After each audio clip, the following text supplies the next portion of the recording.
Hello mga katugsugan! Gagawa tayo ngayon ng green coffee jelly! Chika ko sa inyo kung paano naging green. Since hindi talaga ako gumagawa ng coffee jelly, yung meron akong stock ng gulaman is kulay green. Yung hilig ko talaga kasing ginagawa is buko pandan.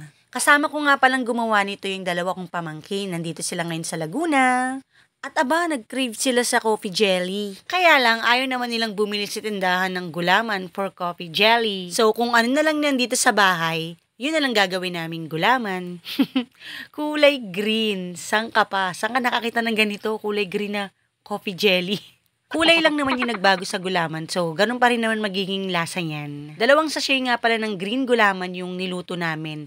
At nilagyan ko na rin ng instant coffee. I mean yung black coffee, ganon. 2 Nescafe stick yung ginamit ko. And alam nyo ba, first time lang namin gumawa ng coffee jelly kasi hindi talaga kami gumagawa nito, swear. Nanood naman kami pero parang sariling sikap rin talaga kung paano gagawin namin. Parang kung ano lang yung tingin namin paano gumawa, ganon. So, bahala na talaga. Para masatisfied lang yung cravings nung dalawa, ganon. Sinakyan ko lang talaga yung gusto nila. Mabait kasi akong tita. Ano daw? Of course, after maluto yung gulaman, ayan, hiniwa-hiwa lang namin ng ganyan-ganyan. Hindi na pa cubes kung ano-ano ng hiwa ginawa namin dyan.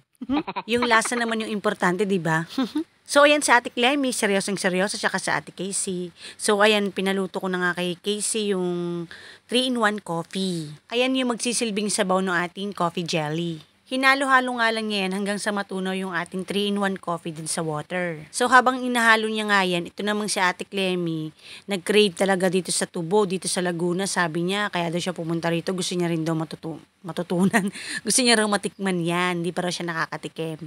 So ayan, binigyan siya ng kapitbahay namin. Ayan, tuwang-tuwa ang luka, pil na pil, di ba? Tsura pa lang kitang-kita na. So, ayan, pinabalatan niya dun sa kapitbahay na nagbigay sa amin. Hindi niya raw kasi makagat. So, ayan, tinawag niya ulit. Ang kapal ng mukha, din nahihiya. Clement, guys! So, ayan, tuwang-tuwa na naman ng batang paslit. Tapos, hindi niya talaga in-expect na ganun katigas yung tubo na yan. Kaya, natatawa ko sa kanya kasi after niyang kainin yan, nabungi. Sayang hindi nakapakita sa video. Buti nga at hindi nabungi yung harapan ng ipin niya dun sa may gilid lang. Nakakatuwa nga yung batang yun kasi dahil lang sa tubo, tuwang-tuwa. Kinagat ng kinagat at sinipsip, nahihirapan pa nga. Aba, bahala ka dyan, ginusto mo yan. O, tingnan mo yung mukha. Love trip sa'yo, Clemengay. Sabi niya nga, i-video ko lang siya ng i-video habang kinakain niyang tubo na yan. 2 malaking tubo yung binigay sa kanya, hindi naman niya naubos. So, balik na nga tayo dito sa ating buko pandan. Buko pandan. Bukang buko pandan kasi, coffee jelly, ayan. So, nilagyan na nga ni Casey ng Evaporada Alaska. Ilagay niya na nga isang latang yan para mas creamy. Nakasalang nga yan sa ating kalan. So, ayan, mainit na talaga siya. Pwede na nating hanguin. Pero ang tagal maubos nung nasa lata. Ang laki kasi nung evaporada. Mas masarap naman kasi talaga pag malaki at mas marami yung gatas, diba? Coffee lover ako kaya gustong-gusto ko talagang matikman na to. So, nilagyan na nga rin namin ng asukal. 1/4 na asukal yung nilagay namin. Tansya-tansya lang talaga yung ginawa namin sukat sa milk. Saka dito sa asukal. Pero I think naman okay na yan. Kasi may kape naman ng kaming ginamit, kaya alam ko magalasang kape na yan. Habang nakasalang pa nga yan, lumabas nga muna ako dito at pinagmasdan ko yung Mount Makiling. Hapon na talaga kasi yan that time. And sharan! Luto na ang ating coffee. So, nilagyan na nga namin dito sa ating green coffee jelly. Green coffee jelly. Dito sa ating green gulaman. Ayan, hinalo-halo na nga lang namin yan. Habang sinasalin nga namin dyan, tawa kami ng tawa kasi green talaga yung gulaman. For the first time talaga, nakakita kami ng green coffee jelly. And we're very excited na sa magiging lasa nito kahit green yung gulaman na ginamit namin.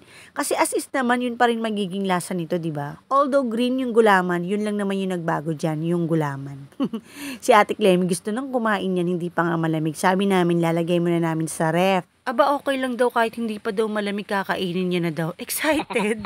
Kanya-kanyang trip lang talaga sa buhay, no? Ayan, natapos na nga yung ating green coffee jelly. So, ito na nga siya nung nasa ref na siya. I mean, nung nilabas ko na siya sa ref. Nilagay ko na siya sa baso. At ang sarap niya kasi lasang coffee jelly talaga siya. O siya, hanggang dito na lang. Thanks sa panonood. Bye!